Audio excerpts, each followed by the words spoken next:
Coming up next on the Passion Struck podcast. So there are ways of being able to create a new kind of economy, but our lack of imagination is really at the root of it, and not at the root, but it's one of the pillars that's keeping us stuck, along with organizations and companies saying, we're going to milk this cow until it falls over and let the society be damned.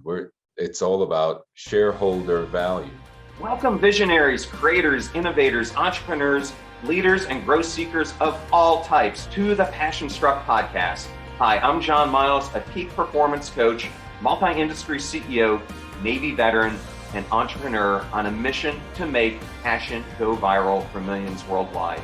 And each week I do so by sharing with you an inspirational message and interviewing high achievers from all walks of life to unlock their secrets and lessons to becoming passion struck. The purpose of our show is to serve you, the listener, by giving you tips, tasks, and activities you can use to achieve peak performance and pursue the passion-driven life you have always wanted to have.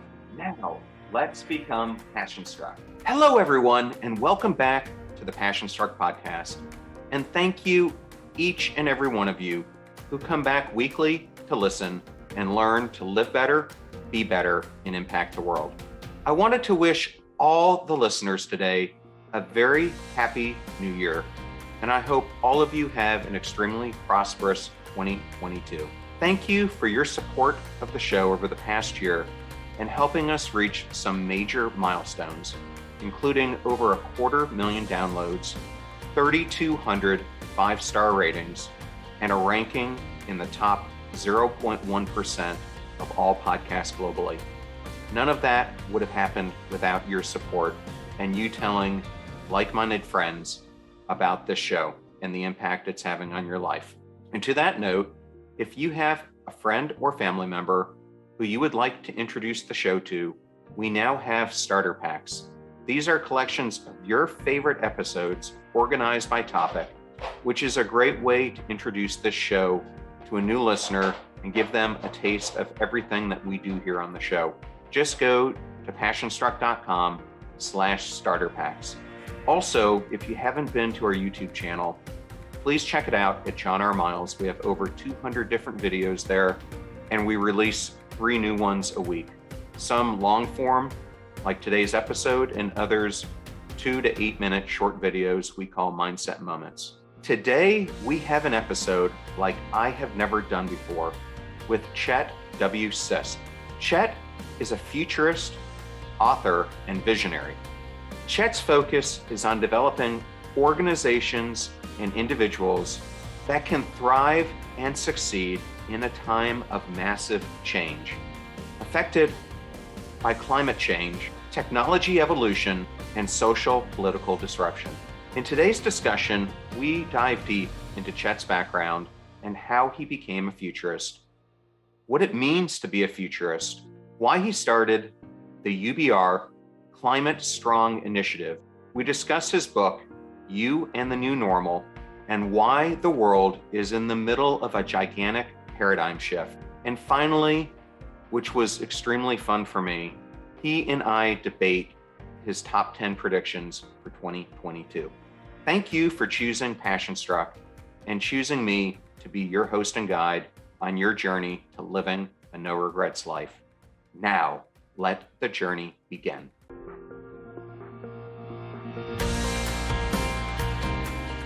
I'm so excited today to have Chet Sisk on the show. Welcome so much to the Passion Struck podcast, Chet. Thank you, John. It is a pleasure. And it really is a pleasure to be with a kindred spirit when it comes to looking forward and being a seer, as it were. I'm excited. I'm excited about the predictions we get to make for 2022. Well, I think the timing is going to be excellent for the listeners to hear about this. And I'm so excited to discuss this with you, and hopefully we'll have some dialogue around it. Yeah. So I'm trying to think about the best way to start this episode. And I think maybe the easiest way is, how in the heck do you become a futurist? Yeah, it's not like there's a school you can go to and get a master's degree in futurism. It doesn't exist. But I will say this, that my form of futurism is really being a glorified journalist. I'm a trained journalist from the School of Journalism at Southern Illinois University at Carbondale. Go Salukis. And so we use some of the basic tools of journalism. You ask, if you're seeing something, you ask the basic questions. What is it that I'm seeing? How do I follow the stories? Because you want to follow it over an extended period of time. You want to ask questions about the money. Where's the money coming from? Because that usually tells the truth. You also want to ask a question about, are there any historic comps? Some comparisons in history that look like this that you can point to. And then you want to ask a question about your gut. What is it that you believe that you're seeing? What experience have you had to make you see something that's familiar that you can make some kind of judgment on this particular subject? So you have to trust your gut. For some reason, we've gotten away from that. People think that being a trend analyst or a futurist is data driven, and it is, but it's not data exclusive. You have to use your intuitive self to lean into it to figure out what you're seeing.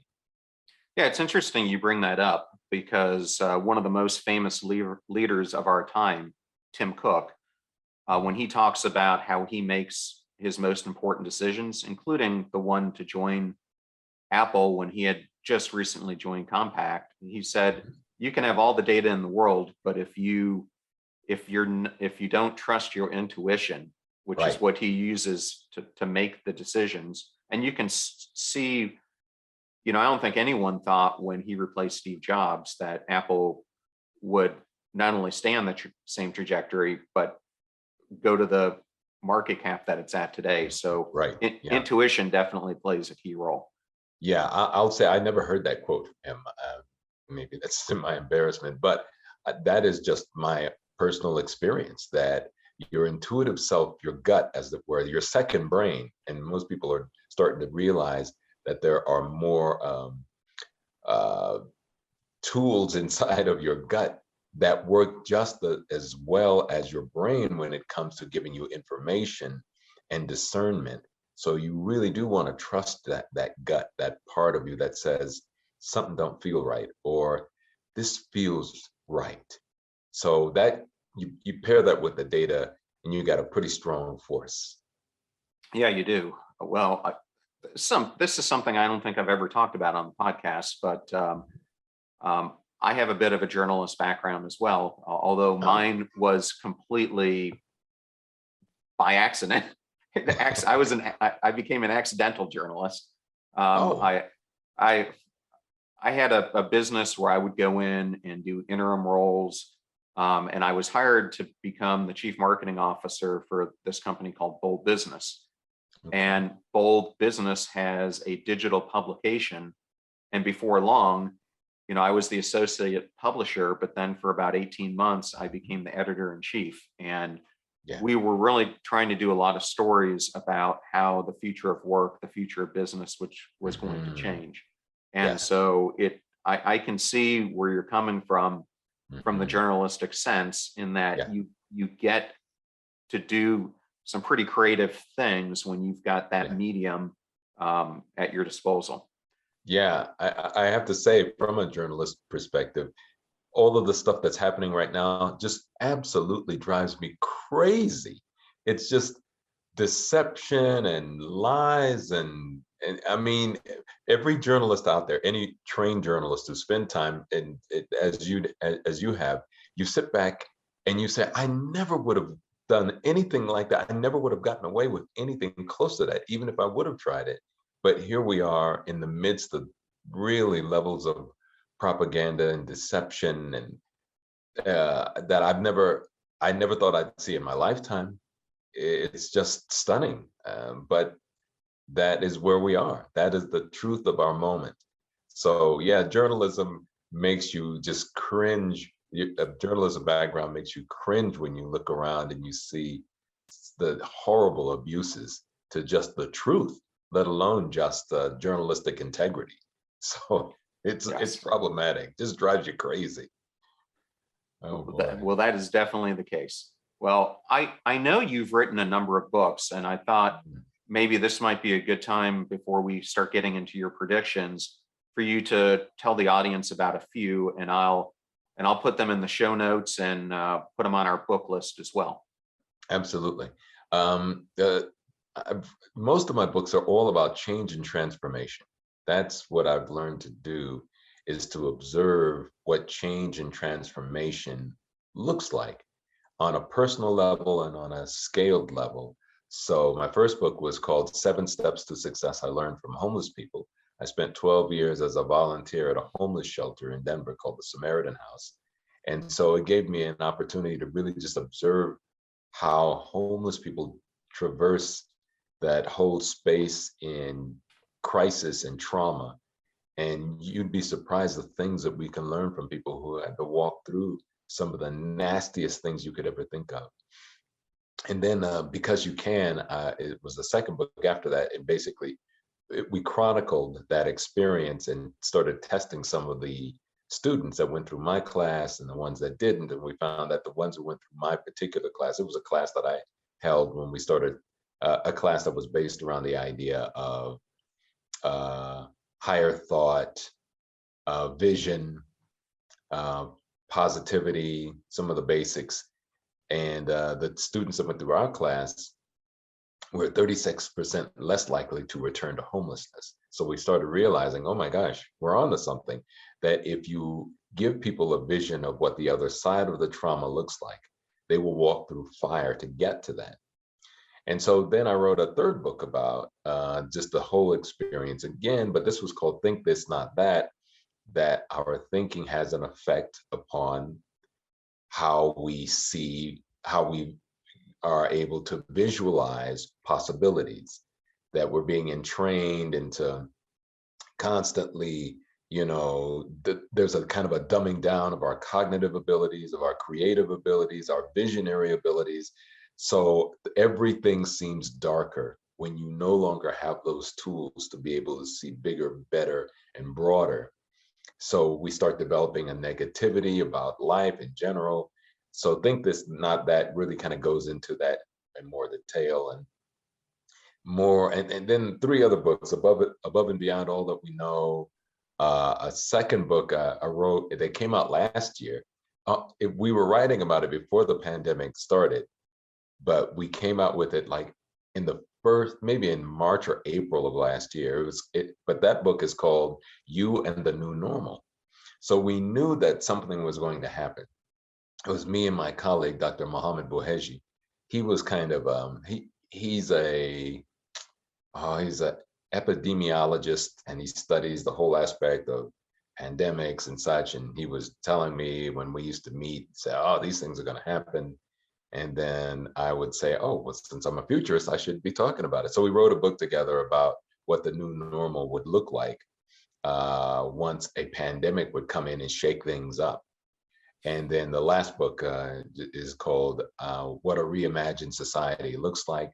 Again, it still follows the path of what change and transformation looks like. Change and transformation happens naturally, but we can intend it as well, so that we don't have our visionary and creative self blocked from thinking bigger, better, stronger. And that's what we need to do now. So. Yeah. Well, that's great. And I can't wait to check a few of those out. Now, when I was at Bold Business talking about the pandemic, similar, it sounds like, to what you did about four to 5 years ago, I wrote a pretty lengthy article explaining why it wasn't a matter of if, it was a matter of when the pandemic was going to hit. Because we've become so close to animal species, where most of these pandemics originate from, that the ability for that to transverse into humans, which is exactly, what I think we're going to find happen with COVID, is very, very easy to do. And then because of how interconnected we are today with global travel and everything else, the ability for this to just go throughout the world, even like we're seeing with the Delta the Delta variant and this new variant that we have, it just spreads so quickly. There's really no way you can contain it unless you're in New Zealand and you can shut down the entire island. And a lot of people are taking that cue, as a matter of fact, especially a lot of well-to-do people are taking that cue. You've heard about the bunkers and such being built on New Zealand, have you not?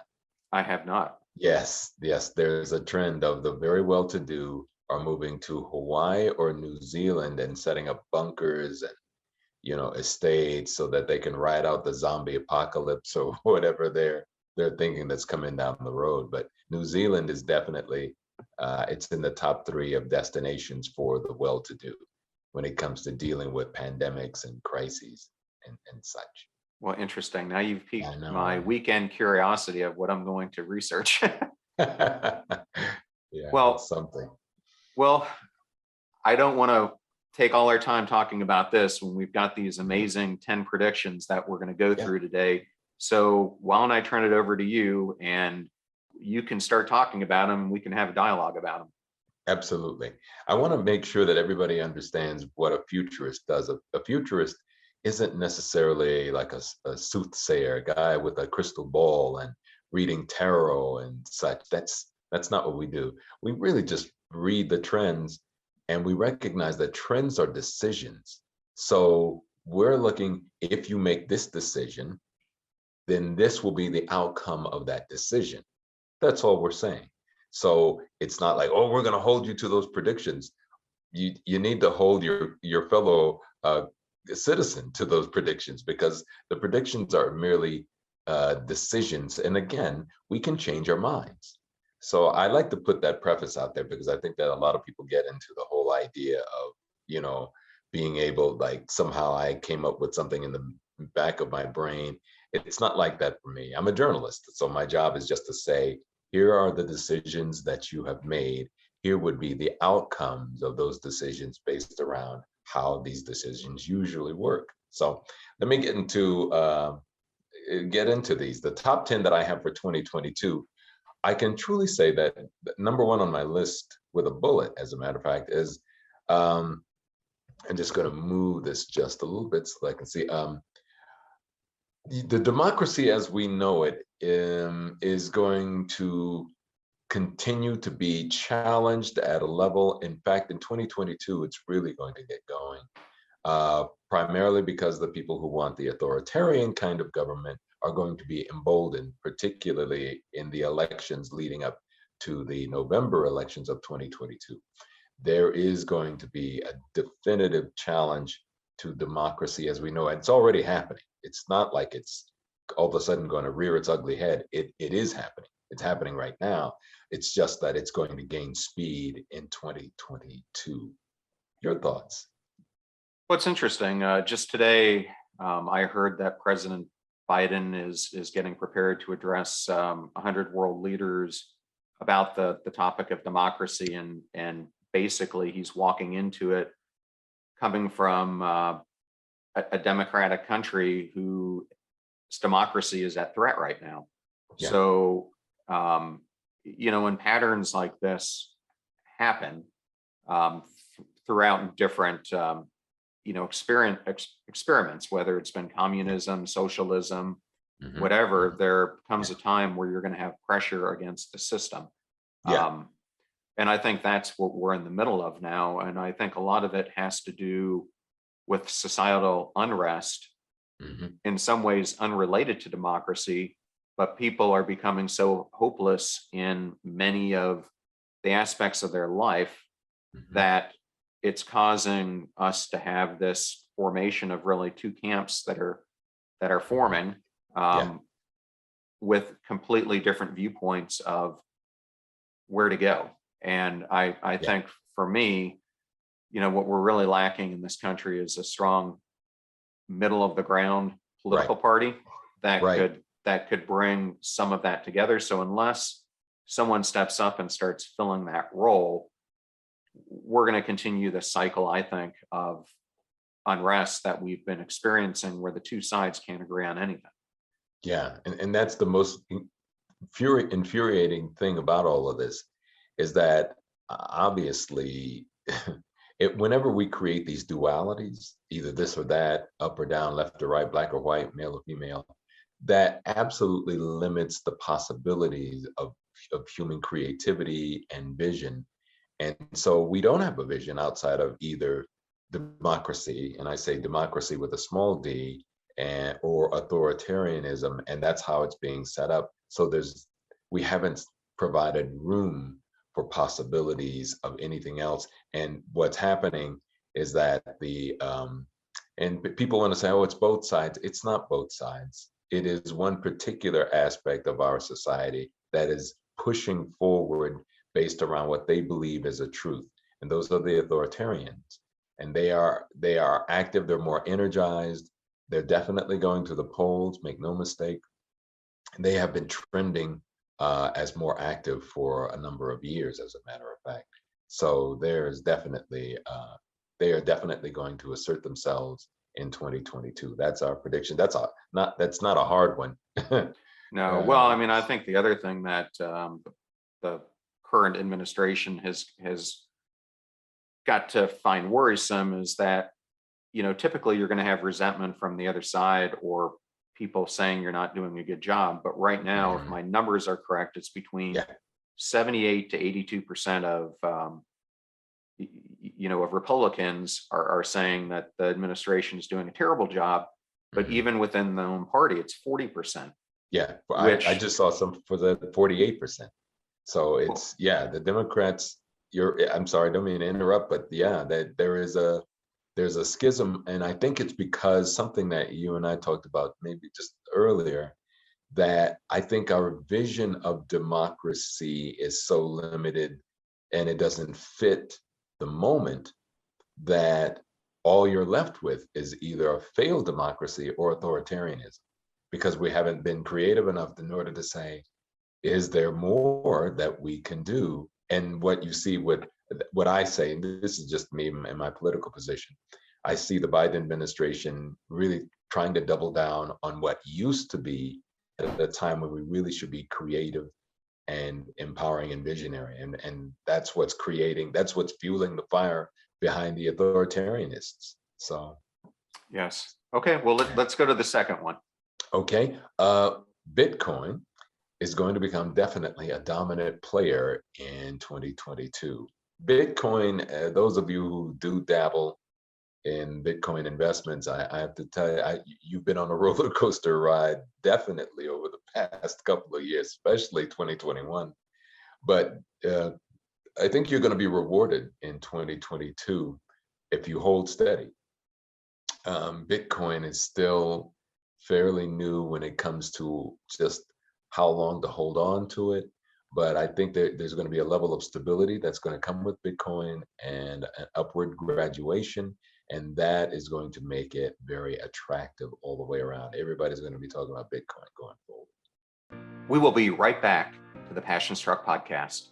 This episode is sponsored by ShipStation. The holidays are the most wonderful time of the year. But if you're running an online store, you also know that it can be the craziest part of the year. I know this firsthand from my experience running both Lowe's.com and Dell.com.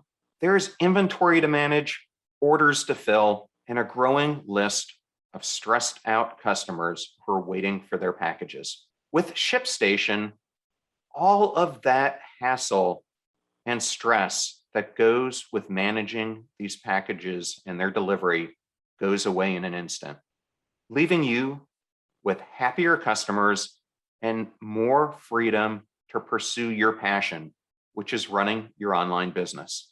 What I personally love about using ShipStation is that it gives you the purchasing power that I had when I was at a Fortune 500 company with so much ease of use. And they connect you with UPS, FedEx, and USPS.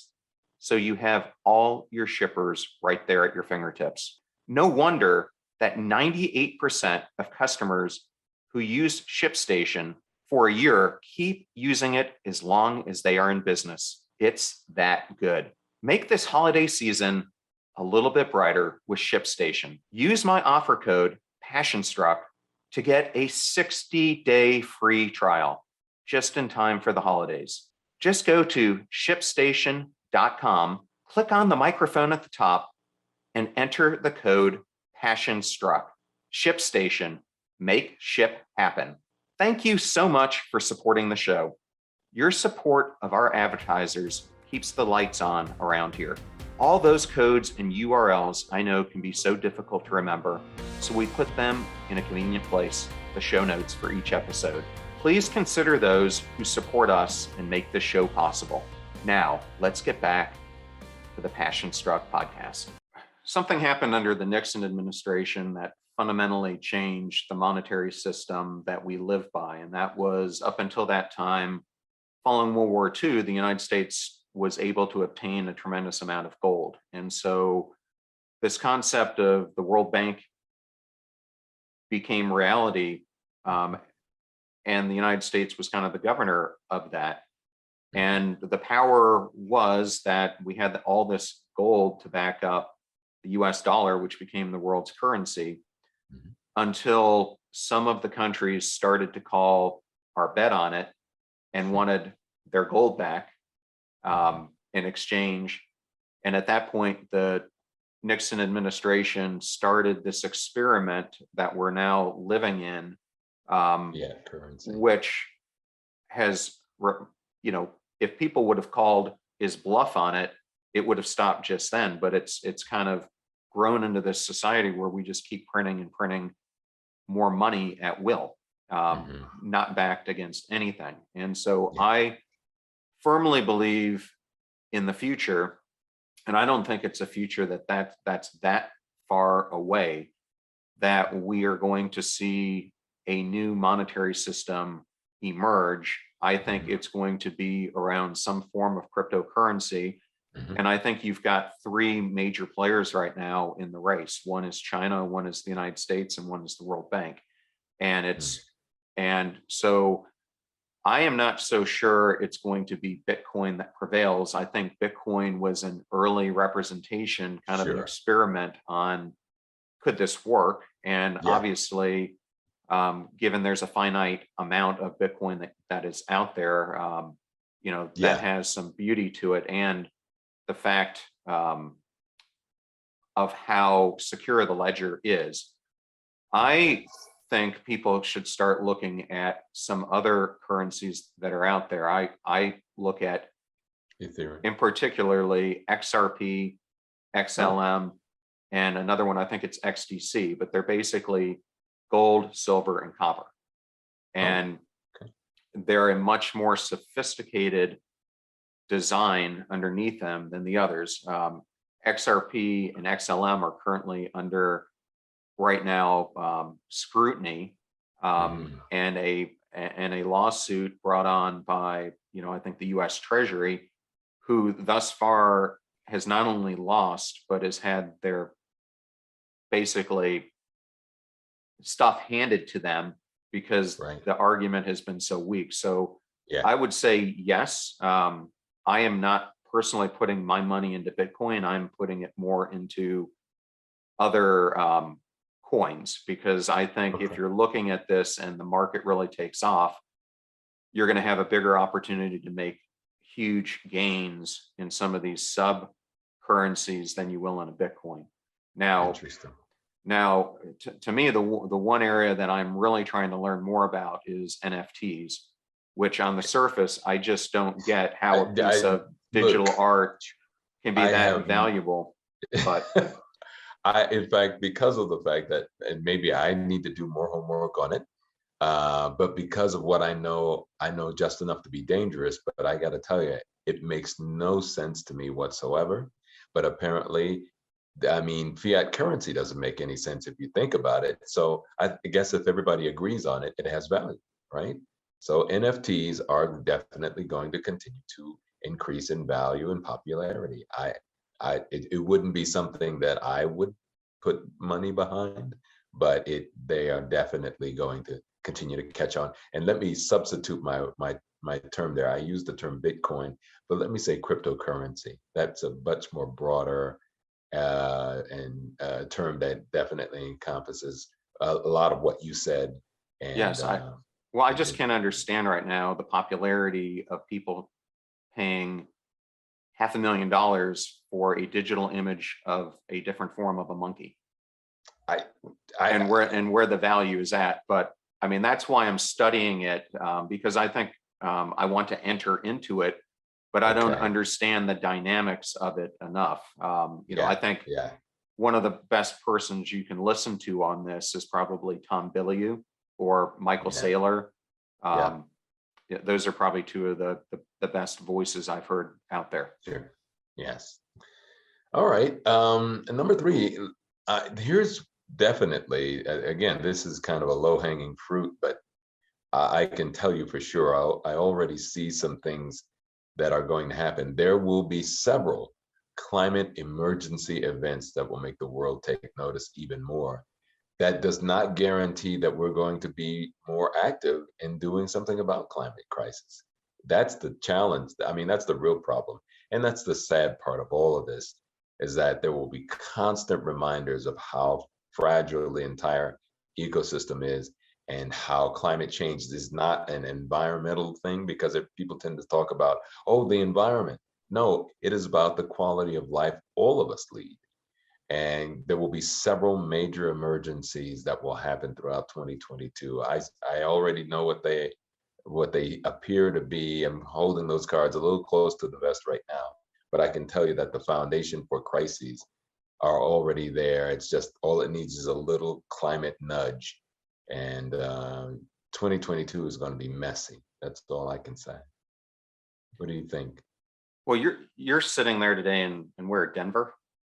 Denver, Colorado. Yes. And wasn't there a portion of this year earlier where you couldn't go outside your house because the smoke was so bad that you were Yes. ordered to stay inside due to health reasons? We were worse than New Delhi, and that's saying something. Yeah, it's crazy. In fact, today it was our first snowfall for the season. That's 7, 8 weeks after what we usually do. We're already in drought this year, and that's major because the Colorado River, which supplies water for five different states, is drying up as well. And then you don't have the mountain snowpack. I would not. I'll just say this: God bless you all who live in Vegas and Phoenix, but you need to recognize that the water table and the water schedule have been in jeopardy for years, and climate crisis is only exacerbating the entire problem. So, Yeah, I remember a decade ago when I lived in Austin, and the way that the lake system works in Austin is you've got Lake Travis that feeds into Lake Austin, and Lake Austin is a constant level lake. But they had made deals with the rice farmers downstream. And so when I was there, Lake Travis got so dry that I had friends who lived on Lake Travis whose boats were sitting on ground, who couldn't even see the water because it was so far away from their houses. So part of me is like, we've got the worst fires we've ever had. We've had yeah, more hurricanes than we've ever had, more cyclones than we've ever had, more impactful tornadoes than we've ever had. And it's just like, what is it going to take for people to realize, the Dead Sea is drying up? yes, But I think it comes back to something you brought up earlier on. And the real reason we're not dealing with it has to do with, if you follow the money, if you follow the power, yep, etc. And I think yeah, one of the most telling TV series that I've seen recently was Seaspiracy, which I'm not sure if you've seen, but basically what they're concluding is that a big issue around global warming is that the fish that take the carbon dioxide out of the water are being depleted because of commercial fishermen and accidental catch. And it's happening at such a rapid rate that it's because of that cycle yep, and those fish disappearing that we're losing, in many ways, the coral reefs, because the yep, whole ecosystem is being broken down. And they did this undercover examination where the legislative bodies that are supposed to be looking at how much plastic is entering the ocean, what type of fish are we catching, how humanely are we doing it, are lobbyist groups for the fishing industry. You're right. And I think if you look at other parts of this whole climate dynamic, you will probably find the same type of linkages. So yeah, I'm absolutely sure of it. I just finished my a class that I did. I took half a year class at Cambridge University on the circular economy. And basically, they're trying to push the circular economy because one big thing, they recognize that whatever economy that we have established for the past few hundred years is absolutely unsustainable. This economy eats its young. It's just unsustainable, and everybody knows it. But because we haven't provided a alternative, and the lack of imagination really on the part of us as citizens, it's almost like we're on a death watch. And I don't mean to be sad and morose in this interview. I want to talk about the affirmative, but it is important for us to recognize that whatever we're doing right now is unsustainable. It has, and they know it. It hasn't been that way. It hasn't been sustainable actually since its inception. It's just now we're reaping the whirlwind of that unsustainability, and it's those chickens have come home to roost, which is unfortunate. Well, I mean, you could apply the same logic in many Western cultures to the decline of the middle class that we're seeing and the spatial inequality that's resulting in its wake. Yes. Okay, let's go to the next one. Yeah, the next one. I know this is a very sensitive one, and those of you who are on political positions, God bless you. We're not trying to make it a political one. We're just letting you know this is what we're seeing. At least this is what I'm seeing. Roe v. Wade will definitely be overturned, and there will be civil unrest behind it in 2022. If not completely overturned, it will definitely be gutted. And the symbolic nature of gutting Roe v. Wade or abolishing it is more, to me, from a futurist perspective, that's more important to me than, how people feel about it one way or another, because the civil unrest part demonstrates that people are at this place, this breaking point about the rollback of, rights and established law and all of these things that have been there for a while. You're seeing them repealed now through this authoritarian attempt. And again, people are going to say, oh, you're tying that with authoritarianism. What I'm tying together is that when people are under distress and they see anything pushed back against, such as voter rights and suppression and those kinds of things, they're going to tie Roe v. Wade in with that and say, all of this is happening at the same time. We're being bulldozed. And then you'll see some people in the streets. That's what I'm predicting for 2022, for sure. What do you think? Well, I had hoped the Supreme Court wouldn't take it up because of the huge divides we already have and tension in this country. Right. And for me, philosophically, I was raised in a very Catholic family, where I was taught all the way through parochial school and Catholic high school, about the evils of abortion.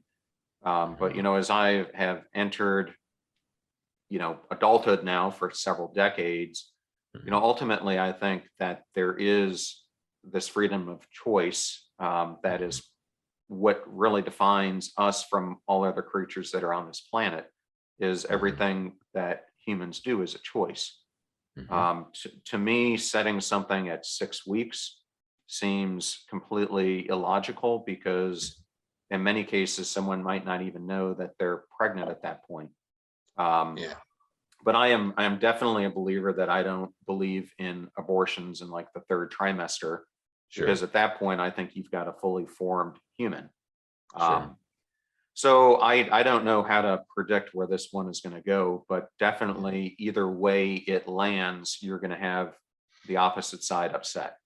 Yeah, the social unrest behind it, which is the point that I really want to make, is that it serves as the tip of the spear of a watershed concerning just basic rights. They're going to tie all these things in with the new authoritarian move, and say, and there will be people in the streets about it. More so even than the racial reckoning that was happening after George Floyd. There will be more, I believe, on the streets about Roe versus Wade and the overturning of that than there will be around the racial reckoning. You heard it from me. If it doesn't occur, it's not like, I mean, it's hard to predict, but I just believe that there are breaking points inside of social constructs, and that, to me, Roe v. Wade is one of them. So after that, I am definitely picking that there will be a winter. It's already taking place now, the Omicron, but there will be a winter COVID wave and a late spring COVID wave, kind of like last year. We're starting to see this now. This is how it goes. It starts up, it shoots up 2 to 3 months. It's at peak, and then it drops down. And then there's a valley where it seems like, oh, we finally mastered this thing. The masks and the vaccines are working. But give it just another month or two, and then you're going to see it. I was just looking at the data, and they were showing the waves. It's like this because the variant has that kind of life cycle, or the virus has that kind of life cycle, and the variants are an extension of the life cycle.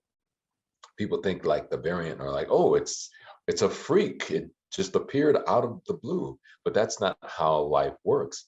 Life just finds a way. And remember now, the virus is a life form.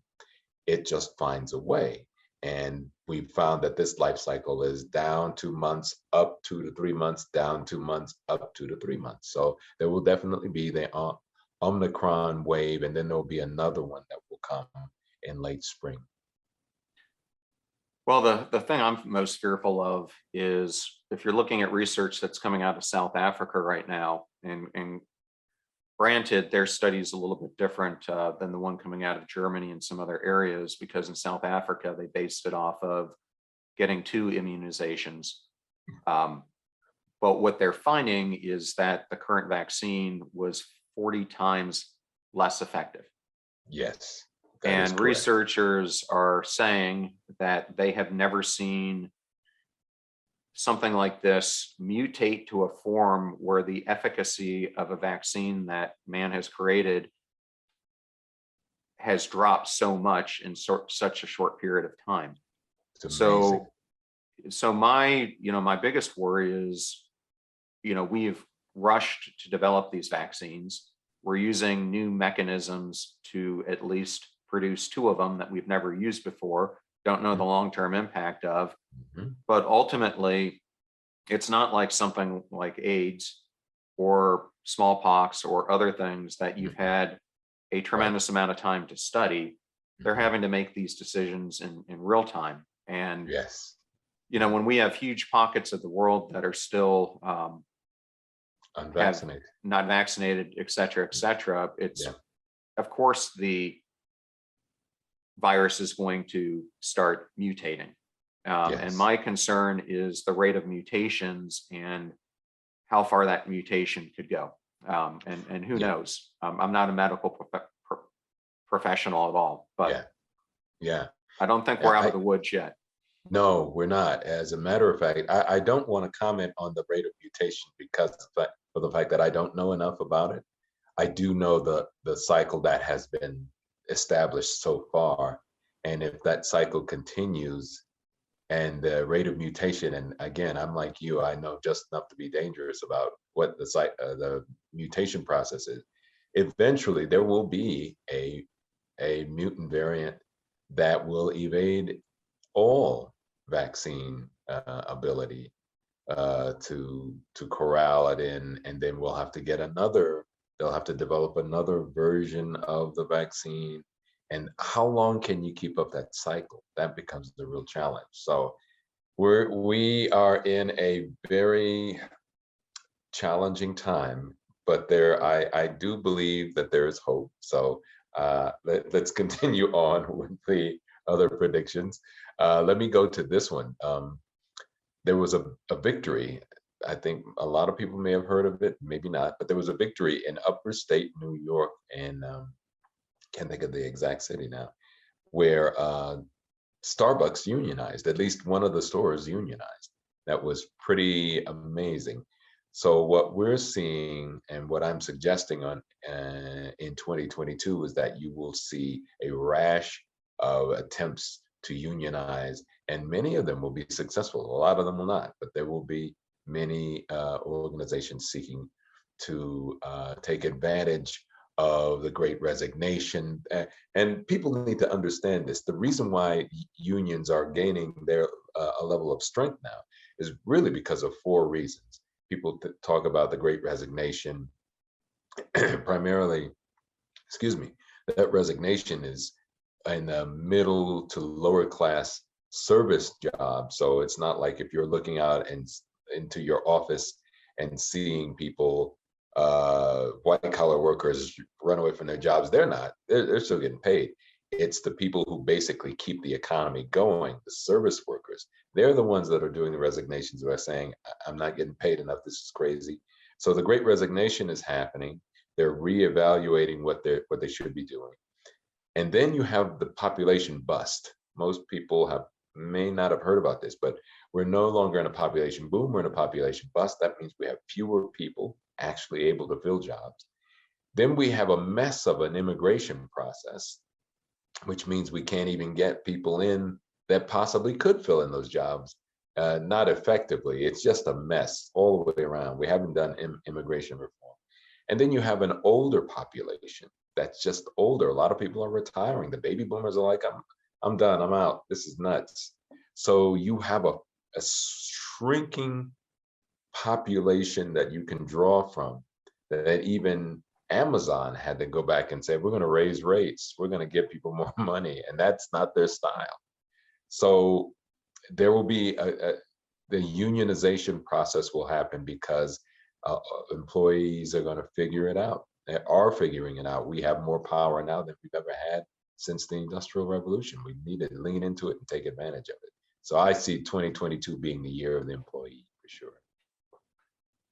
Well, I think things are definitely shifting, no doubt about it. I had the opportunity of having a firsthand experience at this because I worked for Lowe's as a senior executive for 6 years. And Wow. I can tell you, for any major retailer, it is a board topic at every board meeting, the threat of potential unionization, because it can cripple the whole labor elasticity model that these retailers have.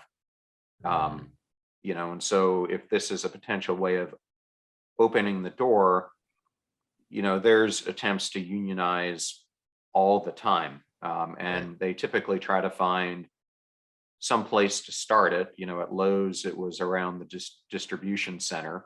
At Walmart, I think it was around a collection of stores. At Starbucks, it's this. But I will tell you, we started to trend probably 25 years ago. I'm just guessing it was around that time frame where we started to outsource jobs. And I just want to take one common area. There are so many leaders today who are baby boomers or even my generation who got their start in customer service. And because you get good at understanding the customer, those who were very good at it were promoted into sales jobs or operations jobs or other things. But the starting point was typically, working these customer care types of positions because you could see people who really excelled at it. And now that we've gutted probably 85 to 90% just in that one area, I'm not even going to touch manufacturing, other things, we have completely cut out that breeding ground where young people can learn and make mistakes and grow and have a learning opportunity, because there's no better way that you're going to understand a company than by having to stand behind the products that it sells. Yep. And so this is where I get to this dwindling, the information age brought on by the fourth industrial revolution, coupled with outsourcing, coupled with this whole thing about entitlement and the need for, the self to feel important, I think is causing a tremendous amount of this unrest, and it's only going to increase. And I think people are going to try to look for the safety of something like a union, where it's much easier for them to hold on to their job than it to get outsourced. Just my 2 cents. Yeah, no, the outsourcing, you're right, about 25. Honestly, I can trace everything when it comes to employee, when employees' wages got stuck, when we started having these other problems, and the outsourcing of jobs. Honestly, most people don't know this. When they think about when the outsourcing of jobs happened, they think that it was primarily because of China and Mexico and those places. But the reality is that a good portion of those jobs disappeared because of automation. In fact, 80% of the working jobs disappeared because of automation. People were talking about the robots are coming for your job. The robots have already been here, particularly since about 1980. There's a watershed moment with the Reagan administration on so many different levels, but definitely when it came to automating jobs. Sorry about that. And the whole aspect of outsourcing, the whole neoliberal model, getting the jobs out. You could save money, and obviously you could take care of your stockholders. Well, I have to chime in here because this is like at the cornerstone for one of the reasons PassionStruck is in existence, and that is because of this very area. If you look right now, there are 1 billion full-time workers across the globe. Between 70 and 85% of them are already disengaged and loathe their jobs. If you look at the trends from things like robotics, AI, automation, there are studies that show anywhere between 450 million and 750 million of those full-time jobs are going to be displaced over the next 20 years. Sure. Which leads me to, people are going to have to re-educate themselves and re-skill set themselves. And I think, just like during the industrial age and even before that, how we had blacksmiths and how we had specialists, I think we're going to get much more into that economy where people are solopreneurs, but people aren't trained, nor is our education system or our government system or our big institution system doing anything to retrain them all. And I think that whole gap is a huge thing that's upon us right now, and why I actually founded PassionStruck, to try to find a systematic way to start helping people think through it. It's funny. Okay, so you and I definitely are contemporaries, because I founded my company, UBR, Universal Basic Resources, based around the idea that exactly what you said, that all these people will be displaced. So we have to reimagine how societies work. And one of the things that people kept talking about was universal basic income as a way of being able to put that groundwork, that foundation for people, and then being able to train them up in the way of innovation, creativity. All of the UBI, universal basic income projects that I saw that came out, particularly out of Kenya, Sierra Leone, and some places in South America, is that once people had a guaranteed income, that they wouldn't fall through the cracks and they would be displaced, they became more creative, more innovative. They became more entrepreneurial. They, instead of one fishing boat, they bought another one, because they knew that they now didn't have to scramble to pay bills. And I kept thinking to myself, that's where we need to go, at least to create a space. And these are people who are not trained entrepreneurs. they were just entrepreneurs because they had to in order to make a living. But once they had some basic foundation, they were able to really expand. And that Kenyan study was just amazing, and how it empowered a community when you had a stable income inside of the people, just 2 or 3 families with a stable income, no questions asked, had that money. That money multiplied about 20 times over inside of that community, because there was a stability and people had the money to give. The community became just 2 or 3 families inside of an entire community. Can you imagine that? That's So that's unbelievable. it was stunning, and I had to look over the numbers, and they kept talking about it. So there are ways of being able to create a new kind of economy, but our lack of imagination is really at the root of it. And not at the root, but it's one of the pillars that's keeping us stuck, along with organizations and companies saying we're going to milk this cow until it falls over, and let the society be damned.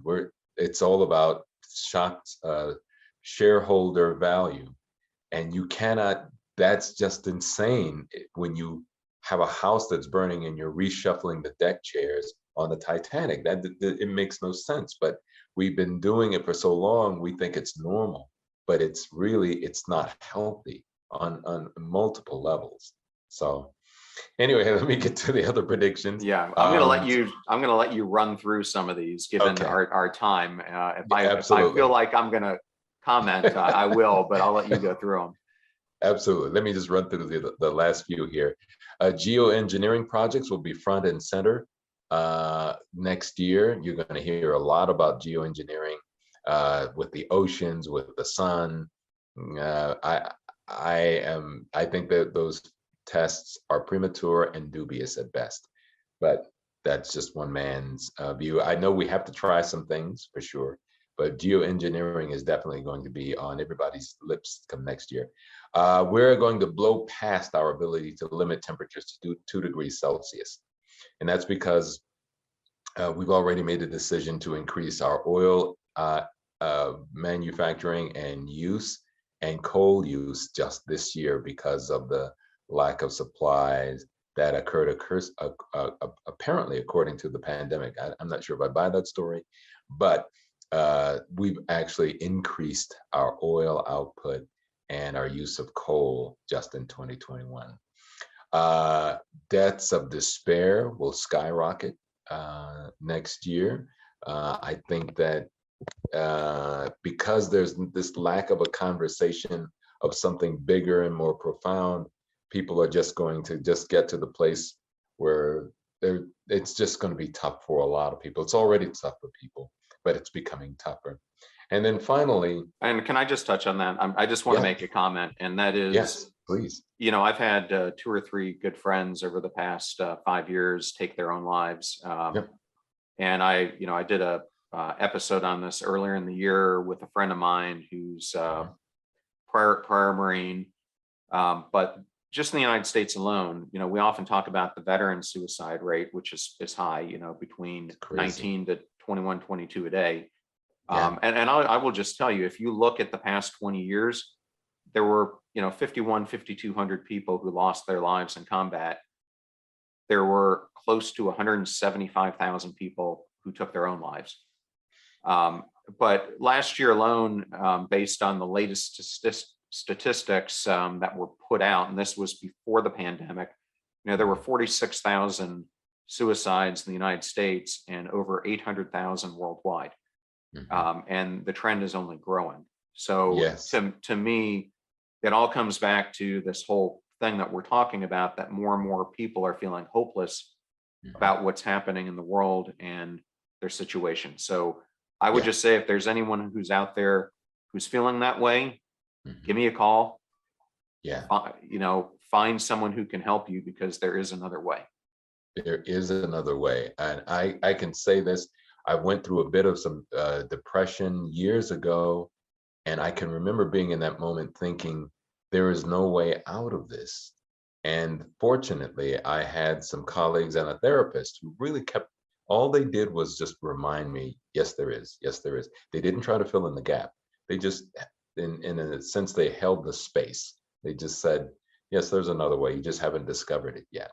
We want to be able to hold that space for you so that you will discover that it's there. It's hard to see right now when it's really dark, when you look around and you see some of the darkness, but it's there. Trust me on this one. Well, The way out is there. It's just our job really as futurists is to help you to see the unseen so that you can develop that imagination that leads to the way out. It's and again, I use my own personal experience. There is a way out. You just, yeah, and I'm going to just throw one other thing in here. Earlier in the yeah. year, we had Dr. Michael Lewis on the podcast. He was put in a position for 7 years by the US government of analyzing why traumatic brain injuries kept happening and why they kept getting worse. And he found a corollary between them and people who committed suicide, and they were both extremely low on high quality omega-3s. So a way, if you are depressed or if someone is feeling this way, that you can self-medicate yourself is by finding high quality omega-3s and doing mega doses of them. I will just Oh, throw it wow. out there. Well, good to know. Thank you. And then my final prediction, this is a little more vague than the other ones, but I think it's appropriate. Everything that I'm seeing says that there's room for something really socially relevant to emerge. I don't know what that is, but I definitely see there's a vacuum that exists in our society here in the States and really around the world, but it's a social vacuum, and something or someone is going to try to fill it. And there's a space for it to take place.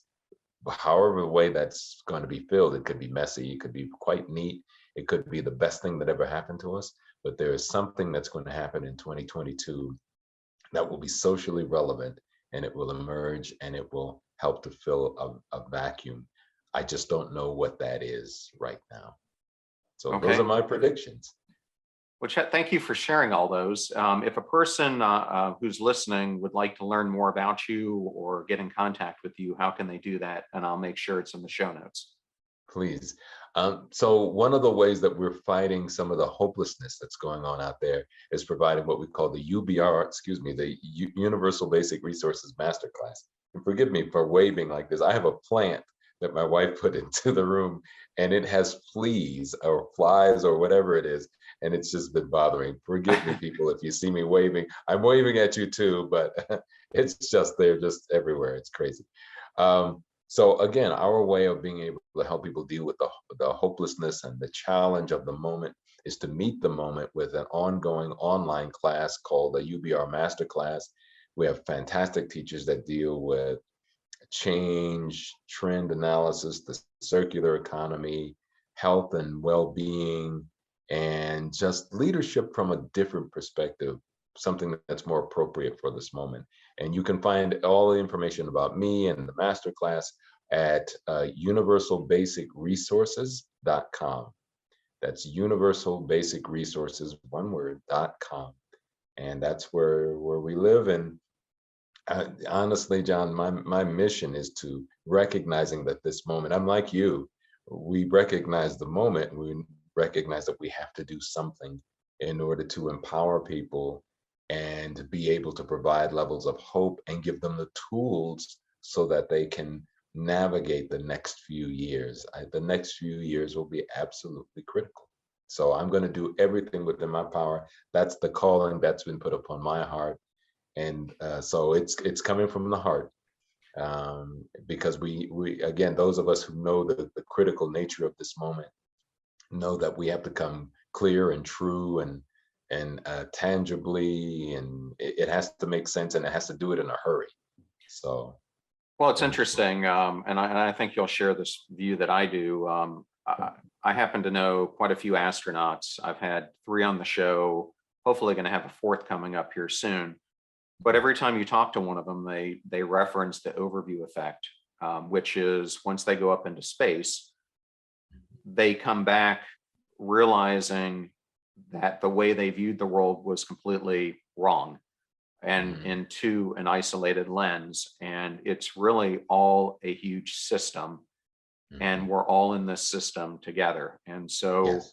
one of the biggest things that we're trying to do with this podcast and with the Passion-Struck movement is to get people from a self-centric view to a world-centric view, Yeah. because we need more people who are solving novel problems that positively impact the society of the future. Yeah. And Lord knows we've got enough of them. But That's for sure. it takes people living to their fullest in order to do that. But it all starts with something original, because if you Yes. copy what someone else is doing, that's all you're ever going to be, is a copy. Yeah, So, exactly. Yeah. I so have I yeah, have go one ahead. last thing, if I can. I'll leave with this, if I may. This is Well, I got I four have more questions for you. They're quick ones, oh, but okay. go ahead Okay, this well, and then then go I'll get ahead. to that. Okay, let's do the four questions. Sure, absolutely. Okay. Well, I always end with, just first thing that comes up to your mind. So I think this one will be interesting coming from you. If there Okay. was someone that you can meet who you've never met, whether they're deceased or alive today, who would it be? Wow. It would be Malcolm X. After reading more about his life, I recognized that he was doing personal transition in real time, right before all of us.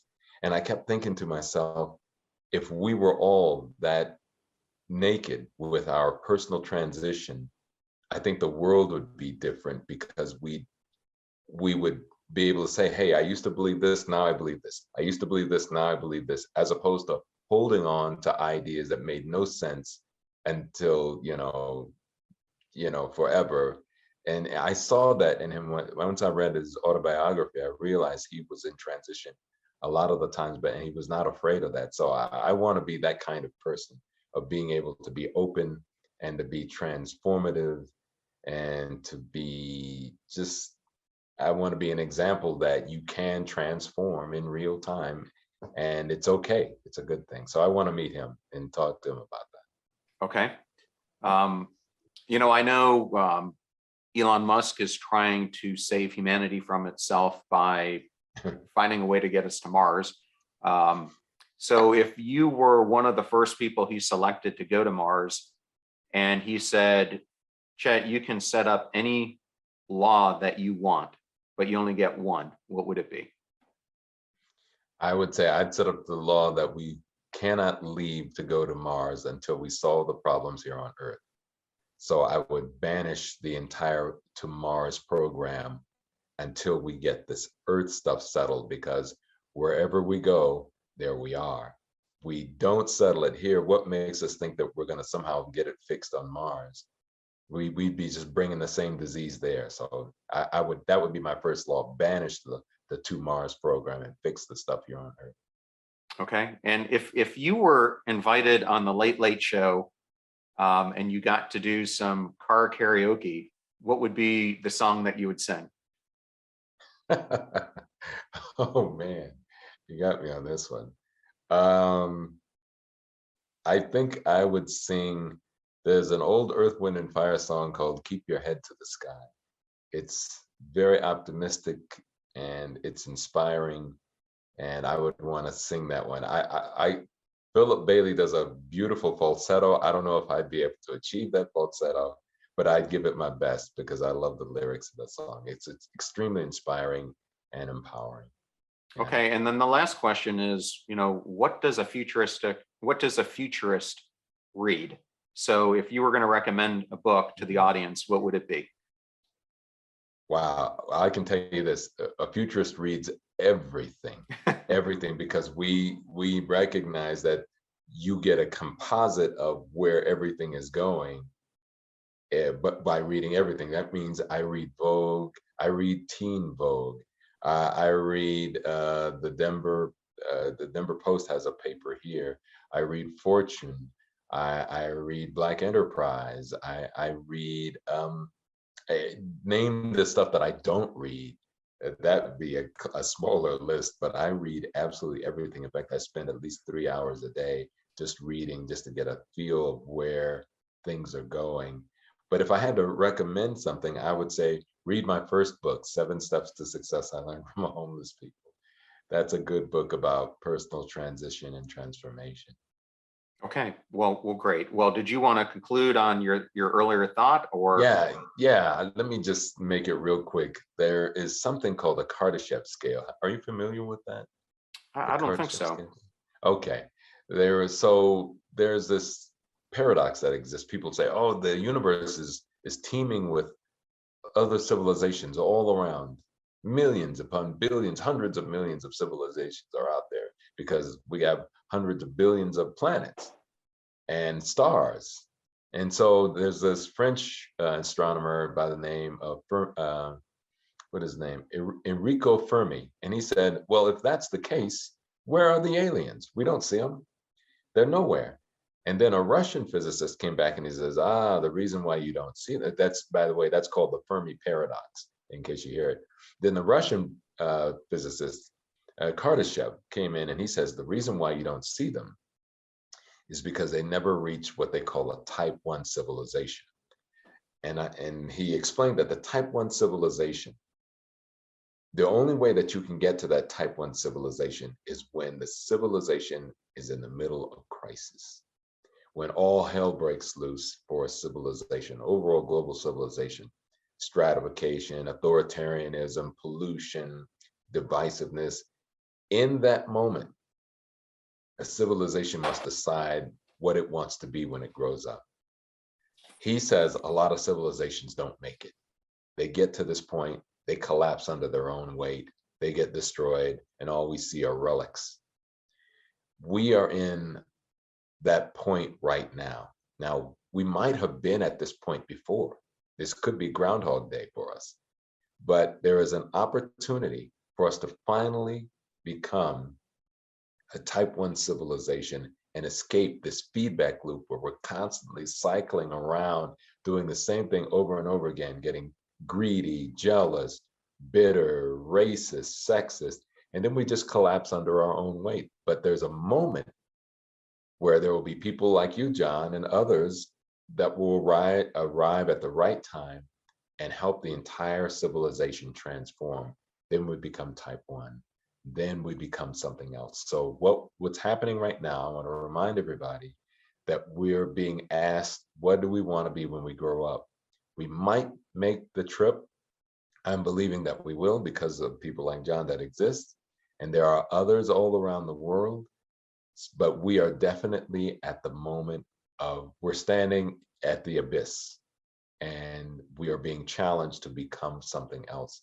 And my hope and my prayers are that we will become that something else. Okay, well, let's end it on that. Chet, thank you so much. I know we threw this one together quickly. It's going to air right before the end of the year, and I think the timing is great. So thank you so much for coming on today's show. Thank you. It is my pleasure. Thank you for having me. What a fun interview that was with Chet Sisk. And I also wanted to highlight some other recent episodes that we've done throughout the month of December in case you missed them. Earlier, we had Jessica Folds on, who at 15 years old found out that she had MS. And she talks about how she is now thriving because of her change in diet and how big an impact that has had on her well-being and could on yours as well. We had Nathalie Plamondon Thomas, who talks about how to be your best self and succeed in life. We also had on Christina Sparks, the CEO and founder of Salgani Activewear, and her story of why she discovered that brand and how she has turned her passion for giving into a business. And lastly, we had on Christina Pujol Jensen, who discusses how you transition when you're on top of your game. And during today's episode, Chet mentioned a number of books that he has written that will appear both in the show notes and in our books section on PASSIONSTRUCK.com. Please check out all those books and my complete list of my favorite books and those that were recommended by our guests. Just go to PASSIONSTRUCK.com/books. And remember, those are all powered by affiliate links. And the proceeds from those books goes to support everything that we do here on the show. And if there's a person that you would like to see me interview like Chet, please DM me on Instagram at John R. Miles, or you can catch me on LinkedIn at John Miles.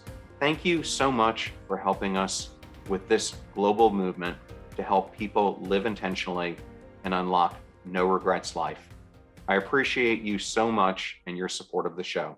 Have a great 2022, and I'll see you next year. Thank you so much for joining us. The purpose of our show is to make passion go viral. And we do that by sharing with you the knowledge and skills that you need to unlock your hidden potential. If you want to hear more, please subscribe to the PASSIONSTRUCK podcast on Spotify, iTunes, Stitcher, or wherever you listen to your podcasts at. And if you absolutely love this episode, we'd appreciate a 5-star rating on iTunes and you sharing it with 3 of your most growth-minded friends so they can post it as well to their social accounts and help us grow our PASSIONSTRUCK community. If you'd like to learn more about the show and our mission, you can go to PASSIONSTRUCK.com where you can sign up for our newsletter, look at our tools, and also download the show notes for today's episode. Additionally, you can listen to us every Tuesday and Friday for even more inspiring content. And remember, make a choice, work hard, and step into your sharp edges. Thank you again for joining us.